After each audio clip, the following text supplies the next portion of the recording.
for reading the Bible through the year for 2023, reading of Genesis chapters 30 and 31, together with Psalm 11 and Mark 12. And again, I'm reading from the English Standard Version of the Bible by Crossways Publishing. Genesis 30 and 31. When Rachel saw that she bore Jacob no children, she envied her sister.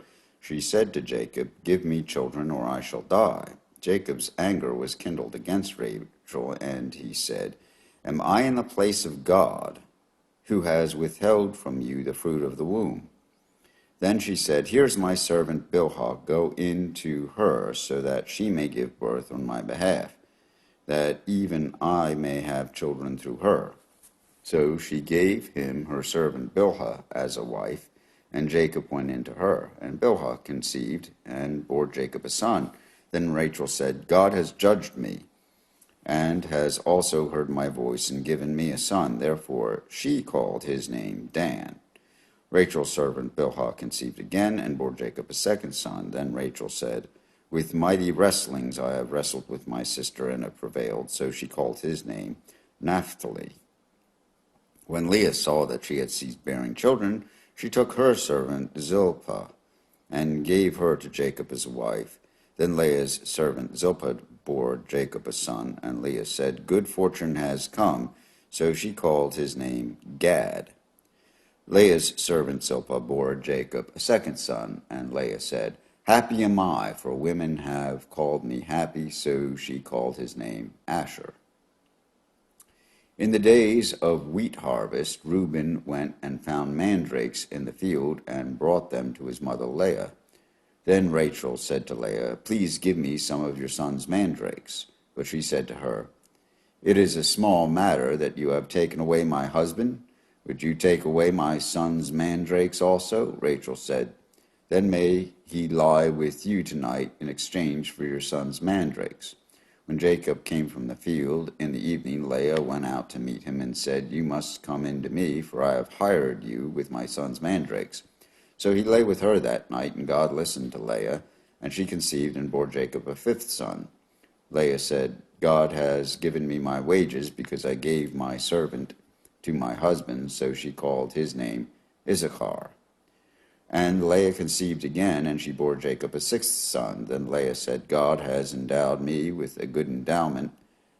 Now my husband will honor me, because I have bore him 6 sons." So she called his name Zebulun. Afterwards she bore a daughter, and called her name Dinah. Then God remembered Rachel, and God listened to her and opened her womb. She conceived and bore a son, and said, "God has taken away my reproach." And she called his name Joseph, saying, "May the Lord add to me another son." As soon as Rachel had bore Joseph, Jacob said to Laban, "Send me away, that I may go to my own home and country. Give me my wives and my children, for whom I have served you, that I may go, for you know the service that I have given you." But Laban said to him, "If I have found favor in your sight, I have learned by divination that the Lord has blessed me because of you. Name your wages, and I will give it." Jacob said to him, "You yourself know how I have served you, and how your livestock has fared with me. For you had little before I came, and it has increased abundantly, and the Lord has blessed you wherever I turned. But now, when shall I provide for my own household also?" He said, "What shall I give you?" Jacob said, "You shall not give me anything. If you will do this for me, I will again pasture your flock and keep it. Let me pass through all your flock today, removing from it every speckled and spotted sheep and every black lamb, and the spotted and speckled among the goats, and they shall be my wages. So my honesty will answer for me later, when you come to look for my wages with you. Every one that is not speckled and spotted among the goats, and the black among the lambs, if found with me, shall be counted stolen." Laban said, "Good, let it be as you have said." But that day Laban removed the male goats that were striped and spotted, and all the female goats that were speckled and spotted, every one that had white on it, and every lamb that was black, and put them in the charge of his sons. And he set a distance of 3 days' journey between himself and Jacob pastured the rest of Laban's flock. Then Jacob took fresh sticks of poplar and almond and plane trees, and peeled white streaks in them, exposing the white of the sticks. And he set the sticks that he had peeled in front of the flocks in the troughs, that is, the watering places where the flocks came to drink. And since they bred when they came to drink, the flocks bred in front of the sticks, and so the flocks brought forth striped, speckled, and spotted. And Jacob separated the lambs, and set the faces of the flocks toward the striped and all the black in the flock of Laban. He put his own droves apart, and did not put them with Laban's flock. Whenever the stronger of the flock were breeding, Jacob would lay the sticks in the troughs before the eyes of the flock, that they might breed among the sticks. For the feebler of the flock he would not lay them there, so the feebler would be Laban's and the stronger Jacob's. Thus the man increased greatly, and had large flocks, female servants and male servants, and camels and donkeys. Now Jacob heard that the sons of Laban were saying, Jacob has taken all that was our father's, and from what was our father's he has gained all his wealth. And Jacob saw that Laban did not regard him with favor as before. Then the Lord said to Jacob, Return to the land of your fathers and to your kindred, and I will be with you. So Jacob sent and called Rachel and Leah in the field where his flock was, and said to them, See that your father does not regard me with favor as he did before, but the God of my fathers has been with me. You know that I have served your father with all my strength. Yet your father has cheated me and changed my wages 10 times, but God did not permit him to harm me. If he said, The spotted shall be your wages, then all the flock bore spotted. And if he said, The striped shall be your wages, then all the flock bore striped. Thus God has taken away the livestock of your father and given them to me. In the breeding season of the flock I lifted up my eyes and saw in a dream that the goats that mated with the flock were striped, spotted, and mottled. Then the angel of God said to me in the dream, Jacob, and I said, Here am I. And he said, Lift up your eyes and see, all the goats that mate with the flock are striped, spotted, and mottled, for I have seen all that Laban is doing to you. I am the God of Bethel, where you anointed the pillar, and made a vow to me. Now arise, go from this land, and return to the land of your kindred. Then Rachel and Leah answered and said to him, Is there any portion or inheritance left to us in our father's house? Are we not regarded by him as foreigners? For he has sold us, and he has indeed devoured our money. All the wealth that God has taken away from our father belongs to us and to our children. Now then, whatever God has said to you, do. So Jacob arose and set his sons and his wives on camels. He drove away all his livestock, all his property that he had gained, the livestock in his possession that he had acquired in Padan Aram, to go to the land of Canaan to his father Isaac. Laban had gone to shear his sheep, and Rachel stole her father's household gods, and Jacob tricked Laban the Aramean by not telling him that he intended to flee. He fled with all that he had, and arose and crossed the Euphrates, and set his face toward the hill country of Gilead. When it was told Laban on the 3rd day that Jacob had fled, he took his kinsman with him and pursued him for 7 days, and followed close after him into the hill country of Gilead. But God came to Laban the Aramean in a dream by night and said to him, Be careful not to say anything to Jacob, either good or bad. And Laban overtook Jacob. Now Jacob had pitched his tent in the hill country, and Laban with his kinsmen pitched tents in the hill country of Gilead. And Laban said to Jacob, What have you done, that you have tricked me and driven away my daughters like captives of the sword? Why did you flee secretly and trick me, and did not tell me, so that I might have sent you away with mirth and songs, with tabourine and lyre? And why did you not permit me to kiss my sons and my daughters farewell? Now you have done foolishly. It is in my power to do you harm, but God, the God of your father, spoke to me last night, saying, Be careful not to say anything to Jacob, either good or bad. And now you have gone away because you long greatly for your father's house. But why did you steal my gods?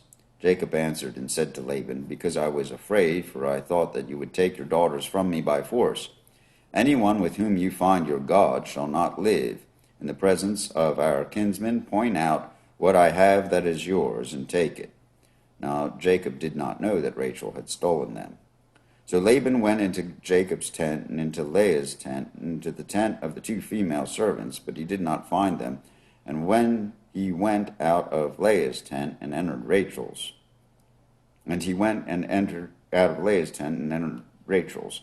Now Rachel had taken the household gods and put them in the camel's saddle and sat on them. Laban felt all about the tent, but did not find anything.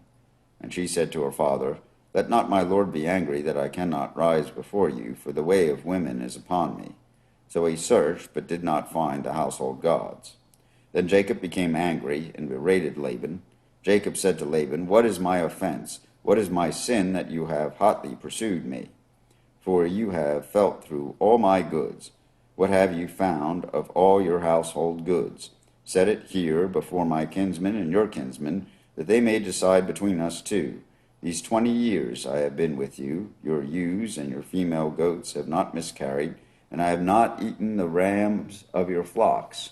What was torn by wild beasts I did not bring to you. I bore the loss of it myself. From my hand you required it, whether stolen by day or stolen by night. There I was by day, the heat consumed me, and cold by night, and my sleep fled from my eyes.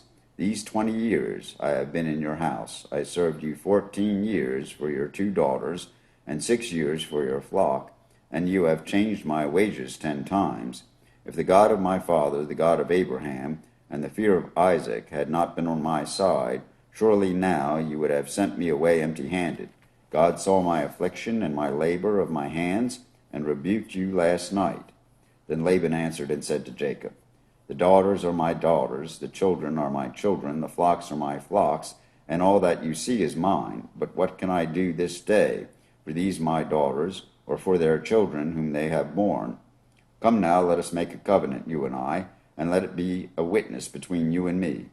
So Jacob took a stone and set it up as a pillar. And Jacob said to his kinsmen, Gather stones. And they took stones and made a heap, and they ate there by the heap. Laban called it Jegar Shahadata, but Jacob called it Galeed. Laban said, This heap is a witness between you and me today.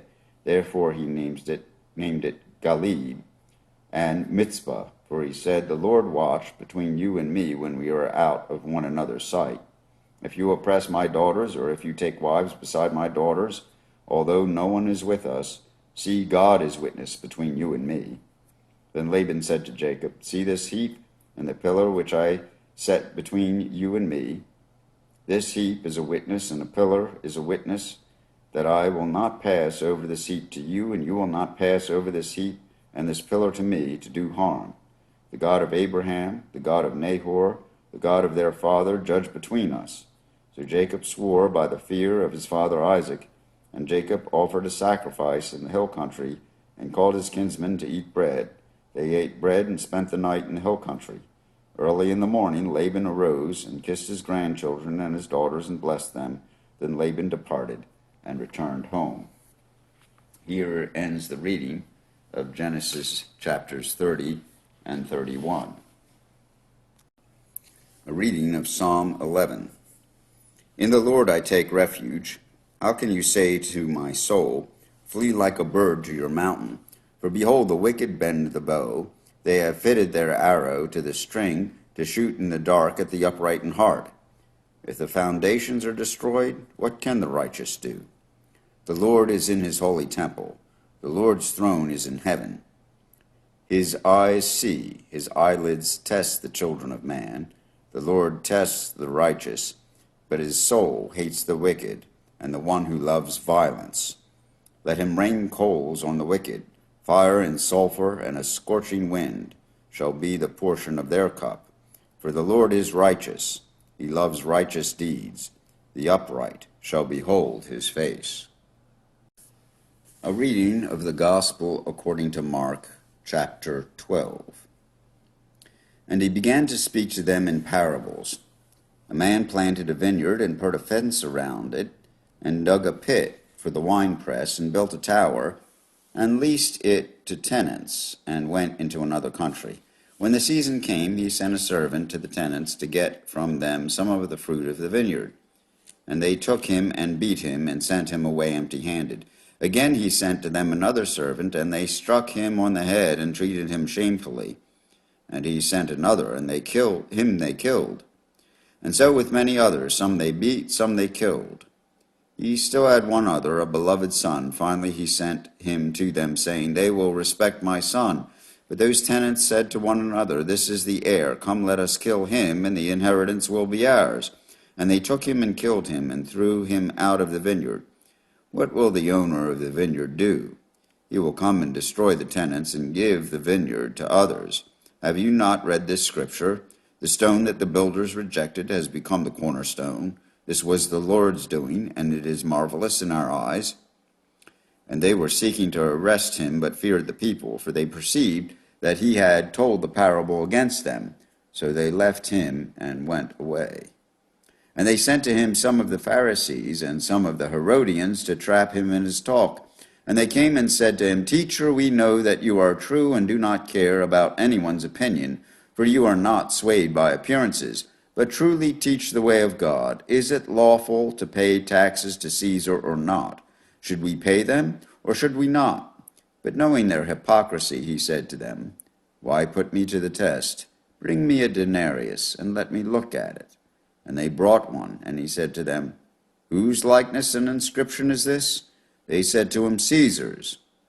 Jesus said to them, Render to Caesar the things that are Caesar's, and to God the things that are God's. And they marveled at him. And Sadducees came to him, who say that there is no resurrection, and they asked him a question, saying, Teacher, Moses wrote for us that if a man's brother dies and leaves a wife, but leaves no children, the man must take the widow and raise up offspring for his brother. There were 7 brothers. The first took a wife, and when he died, left no offspring. And the second took her and died, leaving no offspring, and the third likewise. And the 7 left no offspring. Last of all, the woman also died. In the resurrection, when they rise again, whose wife will she be? For the 7 had had her as wife. Jesus said to them, Is this not the reason you are wrong, because you know neither the Scriptures nor the power of God?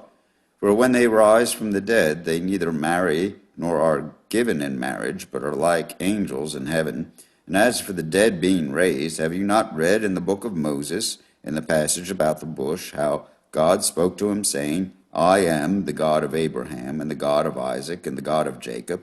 He is not God of the dead, but of the living. You are quite wrong.